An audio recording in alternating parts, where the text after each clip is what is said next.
All right, so you're in for a treat today, because today we're going to do the best part of the course, Cochran's theorem. It's the only theorem we're going to do in this course, and it's really the most important thing because it justifies everything we're going to be doing.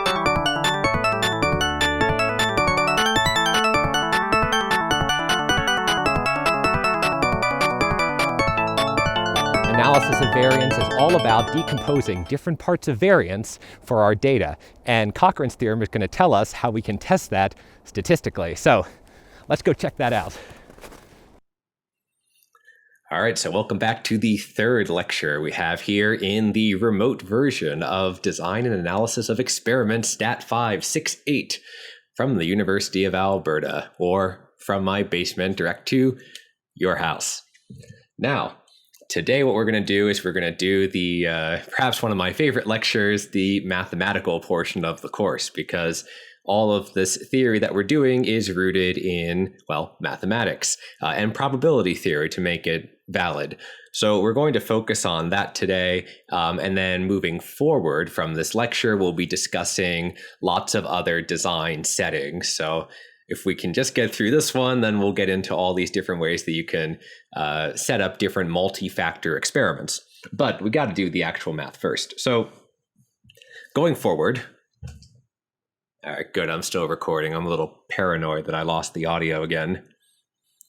Right. So the first question is, why are we doing F-tests, right? I mean, I keep talking about these F-tests. Why in the world are we actually doing them? So starting now, we have question of why do F-tests? Okay, so that's a good question. Well, the reason is we talked a little bit about this before, that we have that the air sum of squares has a chi-squared distribution with, well, in our one-way ANOVA setting, n minus k degrees of freedom, the one-way ANOVA from the previous lectures. When we get to multi-factor and other types of experimental designs, then the residuals will be a little bit different. But right now, we still have these degrees of freedom. Right, and we also said that the treatment sum of squares in our one-way ANOVA will have a chi-squared distribution with k minus 1 degrees of freedom under the null hypothesis. Okay, so distributionally, that means that if we take the ratio of the two of these things and divide by their respective degrees of freedom, then we get an F distribution. But that doesn't tell us, that tells us that we have an F distribution under the null hypothesis. It doesn't tell us why we should actually use this and why this is the a valid or the best thing we can do under all the strict assumptions like normality and IID errors, etc. So the reason why we actually want to do this and use the F distribution comes from something called the likelihood ratio. So if you've taken, I don't know, a second year undergrad course in stats, or perhaps a math stats course, I'm not exactly sure when they teach likelihood ratio, but it is really a fundamental tool. So in case you haven't seen it or you need a little refresher, right, the likelihood ratio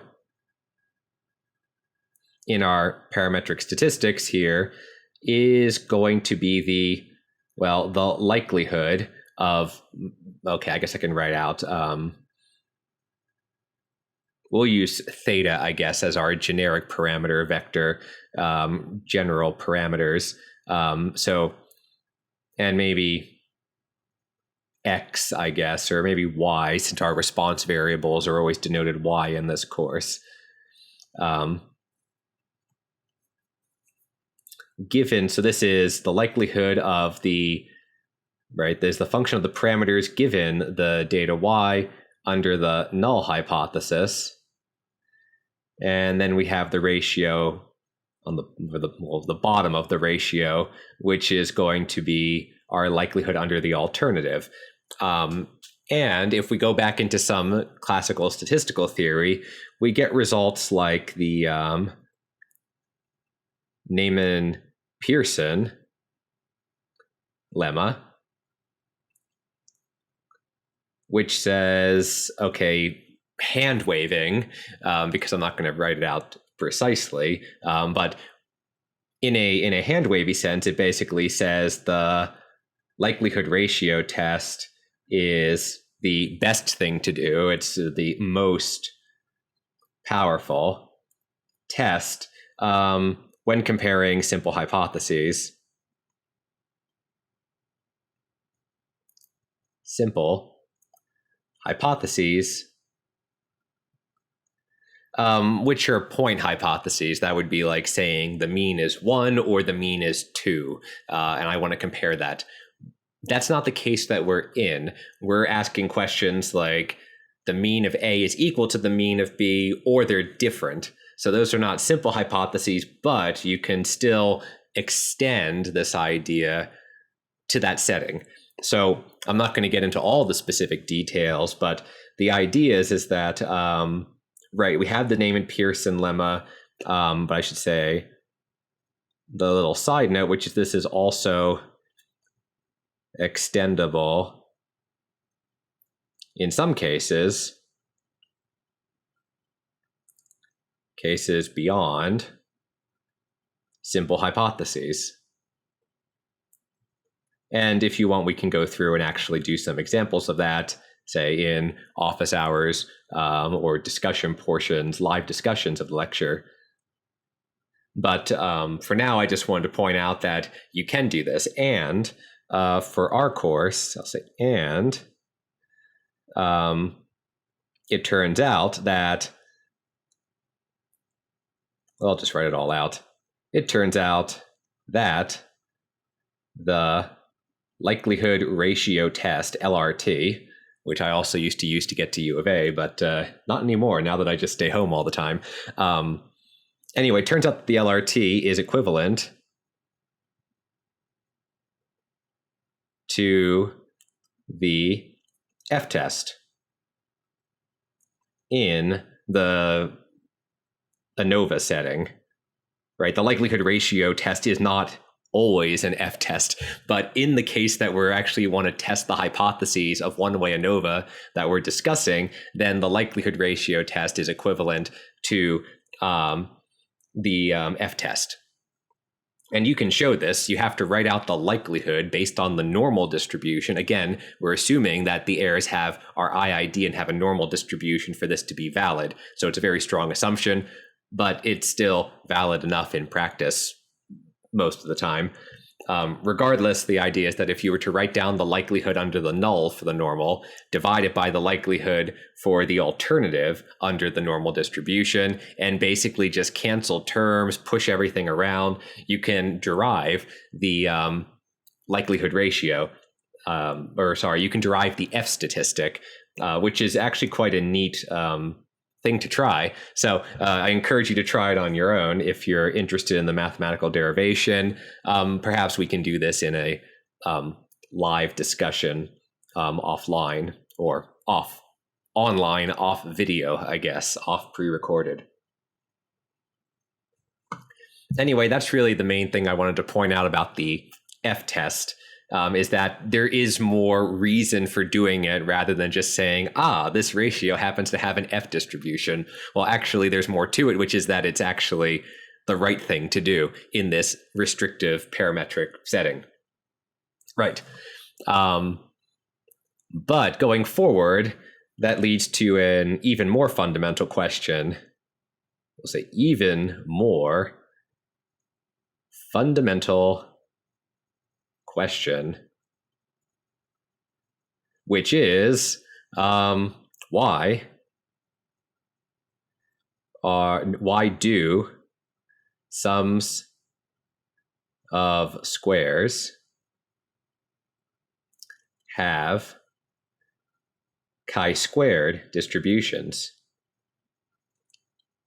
And there's another thing that I realized I did not point out in the previous lecture, a little bit of a subtlety, and the other that I should point out, which is why are the treatment sum of squares and the error sum of squares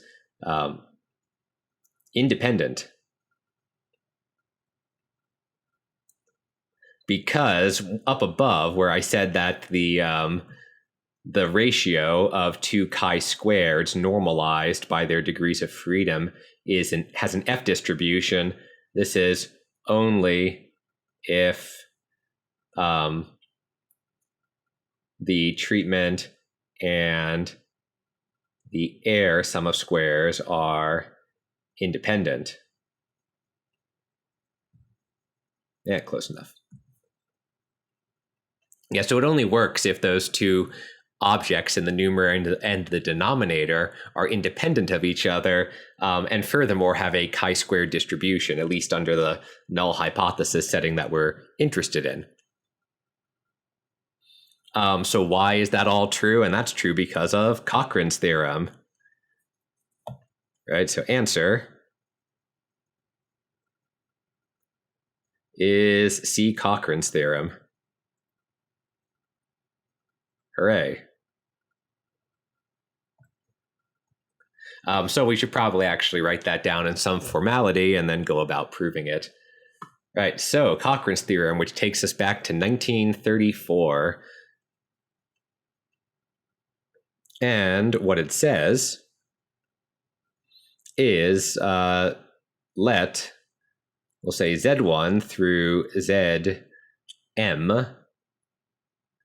be IID, independent, identically distributed, normal, 0, sigma squared random variables. And we'll say denote capital Z to be the vector of Z1 through Zm, which is an m-dimensional vector. Okay. What else do we need? We need, yes, K. Okay, so furthermore, we'll say let, I should say for, not let, for K in 1 through S. So now K is no longer going to be the number of factor levels. For this one lecture in this section on Cochran's theorem, K is just going to be an index ranging from 1 to S. And for that, we're going to say let AK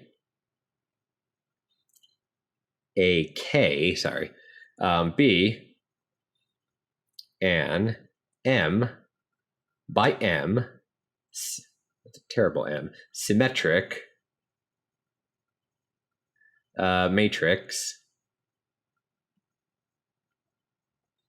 I should say let the AK be a collection of M by M symmetric matrices with ijth entry denoted. I have a lot of indices here, so we denote it A sub ij and with a K in the numerator, in the superscript, to correspond to the kth matrix. Okay, so now we have a collection of symmetric matrices. I haven't told you what they do yet. Let's bring this to about there. That should give me enough room. And then we say let QK be a quadratic form, which is just a sum of squared things, in a sense. And what we'll do is we'll denote it by Z transpose AK Z. Which and that's the matrix vector multiplication form. If we write this out as a summation, we just have ij from 1 to m of aij k and zi zj. So what this is, it's a sum of the zi times the zj over all indices I and j with some coefficient out front corresponding to this matrix AK. Great. And then lastly, this is all still the setup of the theorem. Lastly, we let the sum I from 1 to m of zi squared be the sum k from 1 to s of the q k. All right, so what does that mean? That means that if we were to, well, it basically means if we sum up all the a's, we're going to get a diagonal. We're going to get the identity matrix. If I got that right. Yes. I'll put that in the side comments here, i.e. the sum of the matrices A, K are going to just equal the identity I. Yes. All right, so we have that, and then we are almost at the conclusion of the theorem, but we have to say denote the rank of the matrix AK to be RK. Recall that the rank is the number of linearly independent columns or rows in the case.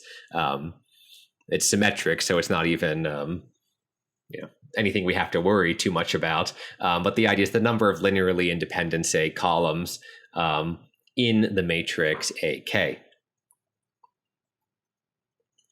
And then we finally get to the statement of the theorem. This is all just the setup. We'll say then, if the sum of the ranks, the sum k from 1 to s of r k is equal to m, which is the dimension of the matrix. So if the ranks sum up to m, remember an m by m matrix can have at most rank m. In this case, it's going to have some rank less than m. But if they sum up to be exactly m, actually I should say not if, sorry. We'll say then what we have is this statement, if and only if and only if what? If and only if the QK are independent random variables, independent, and that QK normalized by the variance sigma squared is going to have a chi-squared distribution with degrees of freedom precisely equal to the rank of the matrix. And that is where the degrees of freedom come from that we discussed in the previous lectures. So intuitively, I can discuss what a degree of freedom is by saying, it's the number of things in the sample we have minus the number of things we're estimating. But mathematically, what it ends up being is the rank of a matrix. It's a dimension of a linear subspace. So it is good to go through all this at least once, so we have some mathematical intuition behind what we're doing. Okay, so we want to prove this, but we're not going to attack it directly. What we're going to do is start with a lemma. We'll call it lemma 1 for the sake of this. It looks like it's lemma 1.42 in my lecture notes. So what we're going to say is now let Z1 through Zm be IID normal 0, 1. So we're just going to normalize the variance to 1 for convenience. That's okay, right? Because we're going to end up dividing by sigma squared at the end anyway. So for this lemma, everything's standard normal. We don't have to worry about some variance sigma squared in there. And then what we're going to say is let A be an M by M matrix. I'll just write that out. We don't need to use that notation. Let A be M by M matrix, be an M by M matrix. We're getting there. And symmetric, i.e., right, A is equal to A transpose. So that's the definition we have here of a symmetric matrix. Then we define Q. So if you notice, the notation in this lemma is a lot like the notation in Cochran's theorem. It's just that instead of having a collection of matrices A and a collection of quadratic forms Q, we just have one. So start with one, expand to many. Anyway, our quadratic form Q is just going to be what it was above, which is Z transpose A Z, which again is just going to be the sum over I and J from 1 to M of Aij. We can just ignore that original superscript K because it's not in this lemma.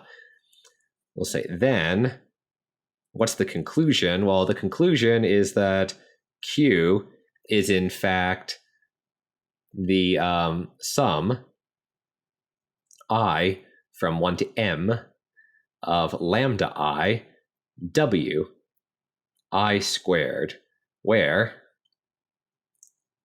so what in the world are these terms, where lambda I are the eigenvalues. I hope you remember your linear algebra. The eigenvalues of A, the matrix A, and let's get a little bit more room here, and the Wi are IID normal 0, 1, standard normal. If you like linear algebra, you can almost think of this as using the matrix and kind of rotating the basis to get a different way to write out the quadratic form. And the fact that the multivariate Gaussian has rotational symmetry to it. But again, this is kind of beyond most of what we'll actually be talking about in this course, which is how to actually design experiments. Nevertheless, I do love a good linear algebra proof. And I've been talking a lot today, so let's just sit back and enjoy it. Okay, so what do we have? Well, by the spectral theorem,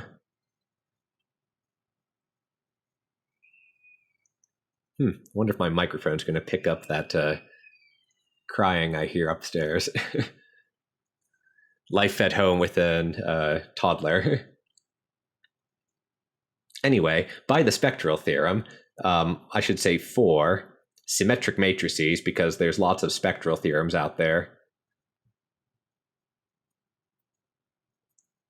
So by the spectral theorem for symmetric matrices, that basically just says is that we can decompose the matrix A into a product U transpose DU, where U is the matrix of eigenvectors,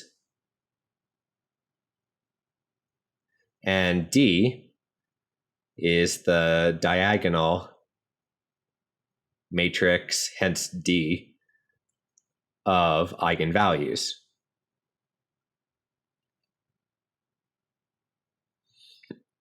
So it just says that we can decompose a symmetric matrix in this way. The matrix U is orthonormal, which means if I, multiply it by its transpose, I get the identity out. And we'll say note that U is orthonormal. I was going to write orthogonal, but in this case, orthonormal. So that means that U transpose U is equal to U transpose, which is equal to the identity. Usually, if you multiply a matrix by its transpose, you may not get the same thing as the transpose times the matrix, right? Anyway, what are we doing? Well, we're actually almost done with this as a result, because, and what we do is we define the W, right? Because all I said was W is going to be an IID vector of normals. Well, the idea is that we can define the vector W by taking the vector Z and rotating it by U. So when you have an orthonormal matrix, like a matrix of eigenvectors like this, what you're basically doing is you're rotating that vector in m-dimensional space, I guess. So what happens is here is we take Z, which is just our original IID normal vector, and we rotate it to get a new IID normal vector. By rotational symmetry, this thing still has a normal distribution, a multivariate normal, I should point out, with covariance matrix being the identity, the m by m identity. And then, therefore, we basically conclude by saying that Q is equal to Z transpose A Z by the way we wrote it originally. And what do we get? Well, we get that, then we get Z transpose U transpose D U Z. Then we combine the U's and the Z's to get W's to get W transpose D W. And if we stare at that for a second, we realize, well, since D is just a diagonal matrix, this is just the sum of the lambda, that should be an M, of the lambda I Wi squareds. And we're done with what we wanted to show, so we can write the nice little proof box, QED.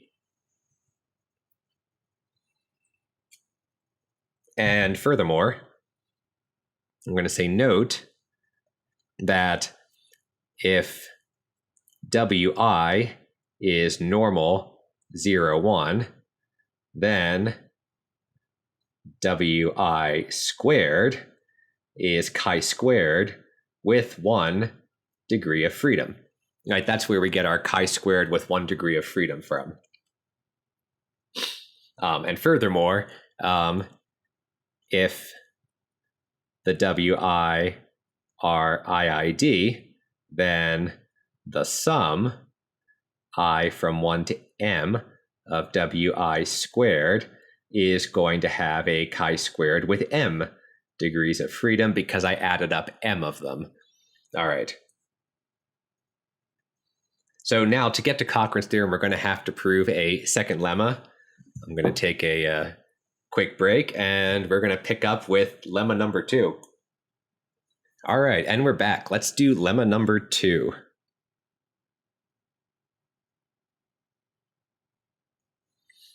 Right, so for lemma number 2, to get us to Cochran's theorem, is, I'll say, given the same setup as lemma 1, the W and the Q and the A and et cetera, et cetera. So given all of those things, we're going to say if lambda 1, the eigenvalues of the matrix A, if lambda 1 through lambda R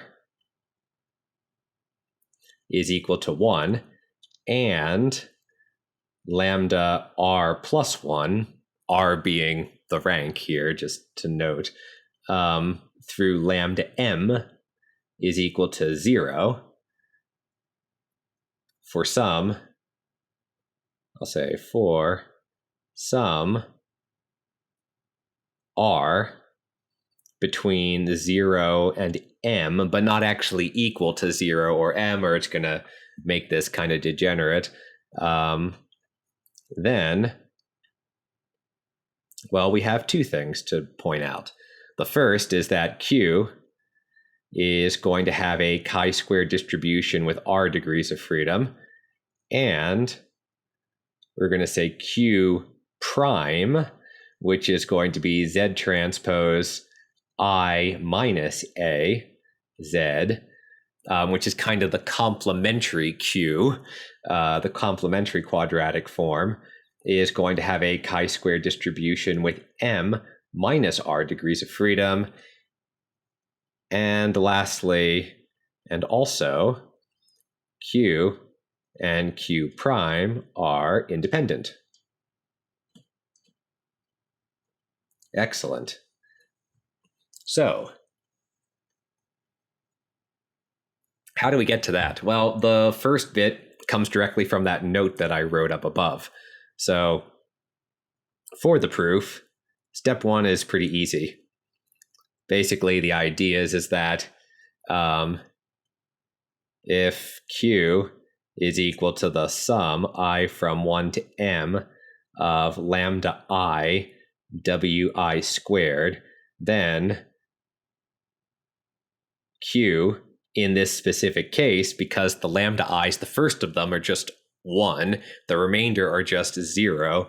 So as a result, we just get w1 squared plus wr squared, and noting that the sum of independent chi-squared random variables is chi-squared, and the degrees of freedom sum, and the degrees of freedom are just 1 for everything here, we get that this whole thing has a chi-squared distribution with r degrees of freedom. Okay, so that's the very first thing we had to prove. Pretty straightforward. The second one only takes a little bit more effort. The second is basically says, is to first note that the matrix I minus A also has the same eigenvectors, which is the matrix U. So we can write this as U transpose I minus D U. And this is because U transpose times U is the identity, and U transpose DU is A. So it really just means that the matrix A and its complement, I minus A, have the same eigenvectors, which is actually kind of nice. I mean, it's mathematically not too interesting, but it's actually kind of neat, I think, when you just kind of like to look at it. Regardless, now, I minus A has eigenvalues that are going to be 0 and then 1s, where the 0s are for the first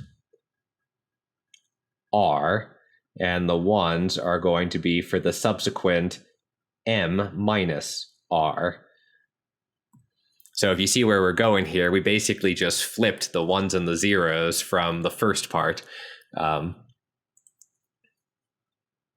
say hence, what was I writing this as? Q prime is just going to equal WR plus 1 squared through WM squared, which is going to be chi-squared with M minus R degrees of freedom. Okay, great. And then lastly, Q is a function of W1 through WR. It's just the sum of the squares of these things, but it's a function of the first R W's, and Q prime is a function of WR plus 1 through WM. And since the WI's are independent, so are Q and Q prime. Right, and then we're done. QED, we can draw the little box and feel happy about that. Okay, so hopefully that makes sense. Basically, the idea is that if I have some random variables that are independent, Q depends on some of them, Q prime depends on the other ones, and they don't mix. They don't each depend. They don't have a common W that they both depend on. Since they depend on disjoint sets of W's, the independence kind of carries through in some hand-wavy sense. But this is good because now that we have our two lemmas, we can actually sit down and prove Cochran's theorem. So let's do this. Proof of Cochran's theorem.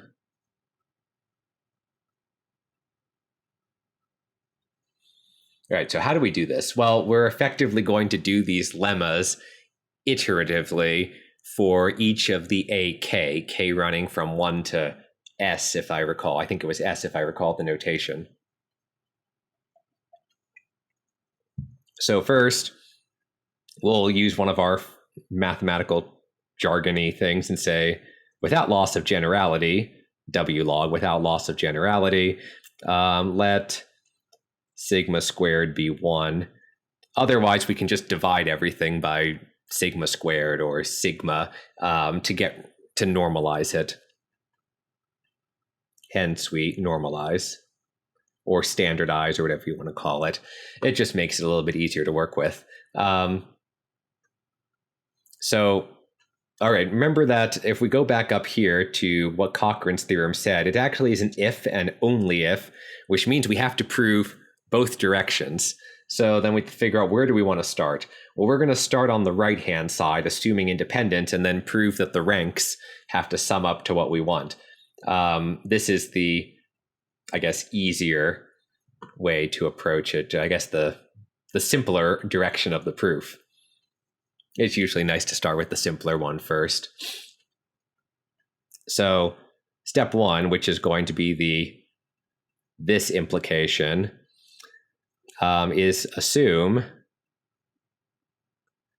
the Qi are independent,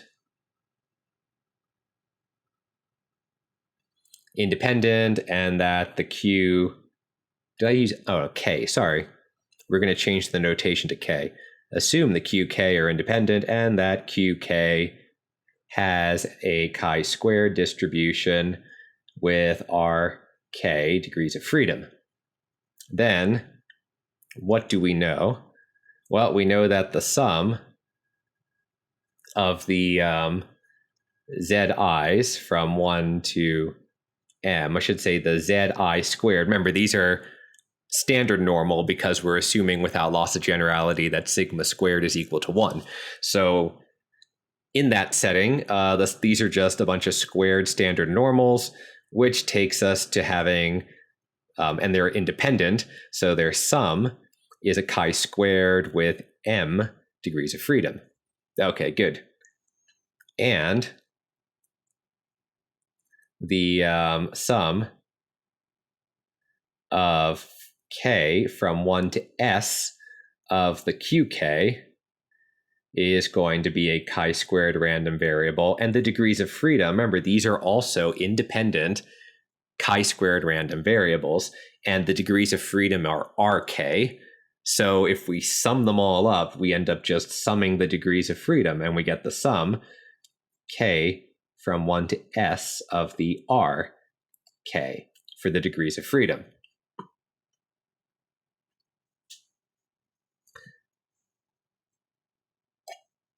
And that's actually what we wanted, because from the theorem statement, we have that the sum of the zi squared is going to equal the sum of the qk, just, I should probably write I from 1 to m, and k from 1 to s, just to indicate this. So since these are the same things, they both have chi-squared distributions, of course, because they're the same thing, and they have to have the same degrees of freedom. We'll say, therefore, m, the degrees of freedom for the sum of the z squareds, is going to have to equal the sum of the ranks of these matrices Rk. So that's the quick way to do the one implication of the theorem, which says that, okay, if the QK are independent and have specific degrees of freedoms, then yeah, it turns out that the sum of the ranks, or the sum of those degrees of freedom, have to be M. All right. So that's that was the easy one. The harder one is to go the other way, because the other way, we're just starting at, well, the conclusion of the first way, which is assume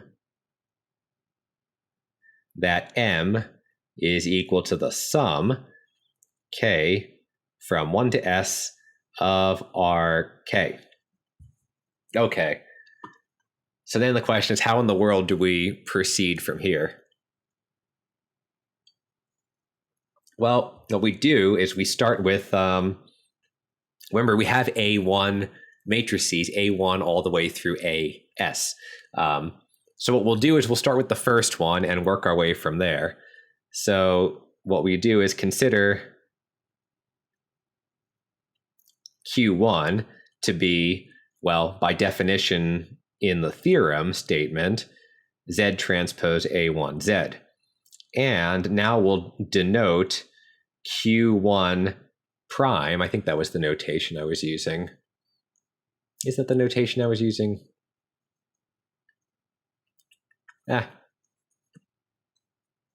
And what we'll do is we'll denote A minus 1 to be the sum of all the matrices A except excluding 1.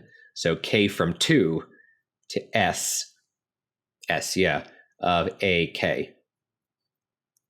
This is or, because the AKs have to sum up to 1, sum up to the identity, or we have that A minus 1 is just going to be the identity matrix, the M by M identity matrix minus A1. So now this is looking a lot like what we saw in the above lemmas.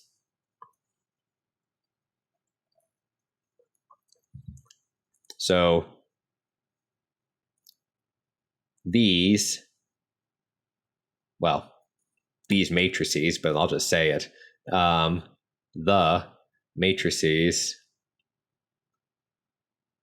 A1 and A minus 1 are simultaneously diagonalizable, which is the fancy way to say they have the same eigenvectors simultaneously diagonalizable. All right, so what does that mean? Well, that means that effectively that A1 is going to equal something that's going to look like U transpose D, I guess we'll say D1 U, and A minus 1 is going to look like U, I guess we'll say D minus 1, U transpose, D minus 1 U. But the point is the matrix U is the same. And since A1 plus A minus 1 is equal to the identity matrix, we have that D1 plus D minus 1 is also equal to the identity matrix, since the U's are orthonormal.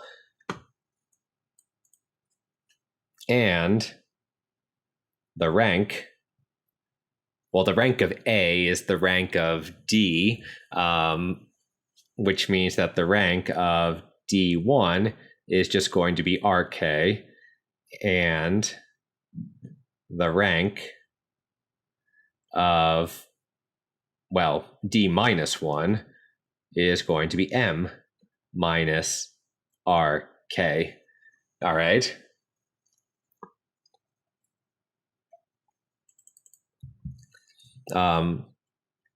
Therefore, there's only one way this can happen.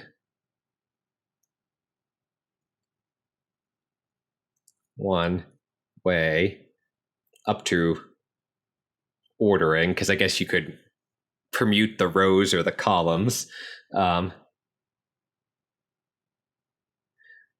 this can happen. This can happen, which is to have diagonal entries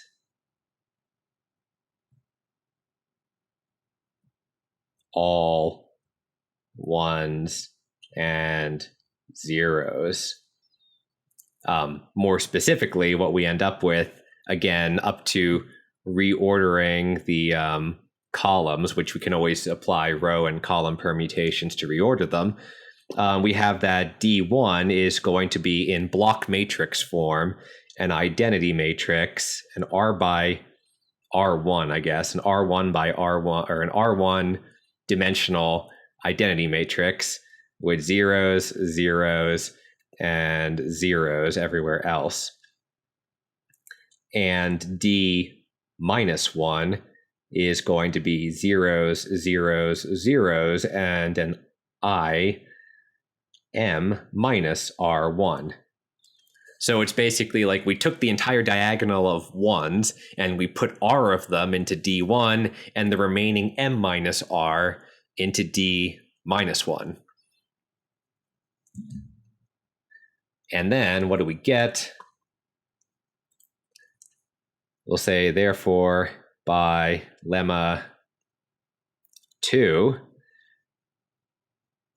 we get that Q1, which I guess is just, well, we don't really need to define it. Q1 is just Q1, and Q minus 1, which we'll define as the sum of K from 2 to S of the QK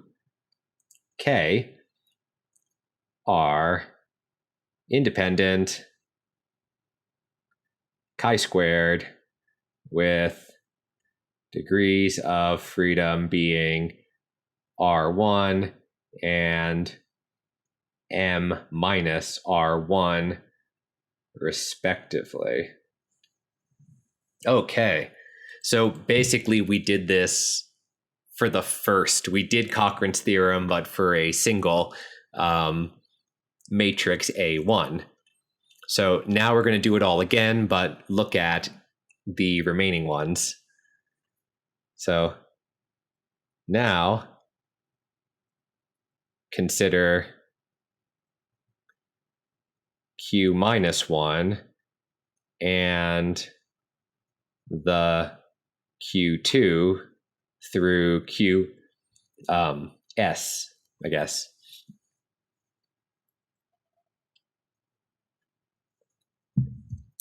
And we do the same thing again to get a D2. So we would take Q2 and A2, and we would do the exact same trick of trying to diagonalize it. And what we end up with is something that's going to look like, again, zeros, like this, with an identity matrix that has rank 2 to it, R2 for the dimension.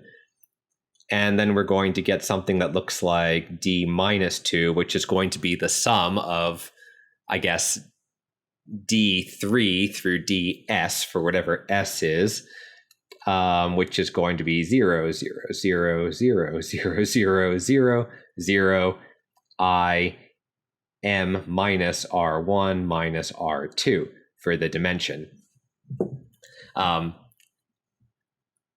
Therefore, we get that Q1 from above is going to have be chi-squared with R1 degrees of freedom, and Q2 is going to be chi-squared with R2 degrees of freedom, and Q minus 2 is going to be chi-squared with M minus R1 minus R2 degrees of freedom.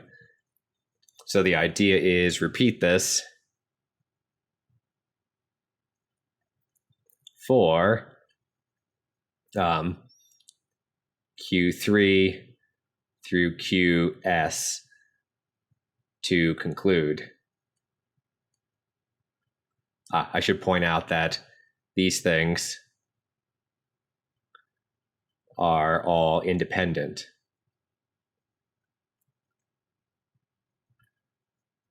Right? And that's effectively the end of the proof. QED. So again, what we're really doing is when we're doing this proof, we're doing the lemma, but we're doing it, I guess, s-1 times. So we start with the first matrix, which is going to take away r sub 1 ones from the diagonals. We take those out and then we leave whatever's left. And then we go to the next r sub 2 ones and we take those out and we leave whatever's next. And we do this again and again until we've peeled off all of the ones from the diagonal. And what we end up with is a whole bunch of independent chi-squared random variables. Okay, so yeah, that's more or less all I wanted to talk about in this lecture, but I will do a little bit of follow-up exposition because I'm going to save, we're about to start multiple factor or multi-way ANOVA after this, and it's better just to start that on a fresh lecture with a fresh voice and a fresh cup of tea as well. But anyway, let's just say some notes. So the idea is that I'll say in what follows, we will be computing degrees of freedom for complex experimental designs.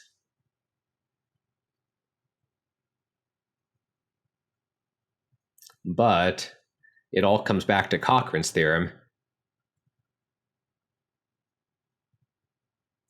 Back to Cochran's theorem.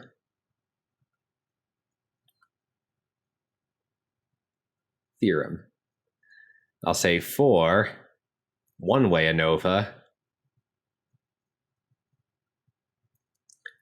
what we have is we have that, what did we say in the previous lecture?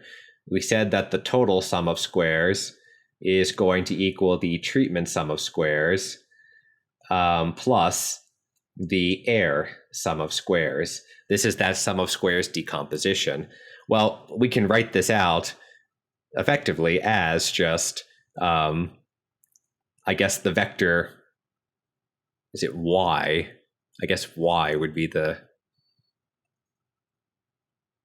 no, I guess, well, I'll use z to keep with the notation of this lecture. This is just going to be z times some, well, okay, the total sum of squares does not technically divided by this, the identity, it's the identity minus a matrix of all ones, because we lose 1 degree of freedom for estimating the global mean. So I guess in some sense, what we actually have is we have something that's going to look like z transpose z, and then we're going to have z transpose times the matrix of all ones. This guy is going to be kind of the global mean. I guess we have to divide that whole thing by the sample size, but no, actually, no, we don't. Yeah. Yeah, I'll think about that to make it more precise. I'm kind of just running off the top of the cuff here. But anyway, yeah, so we have this term for the global mean. We would also have our treatment sum of squares, which would be some other z transpose times, we'll say, a treatment. And then we'd have some error sum of squares, which would be something like a times the error sum of squares for z. So really what we're doing is we are decomposing all the degrees of freedom here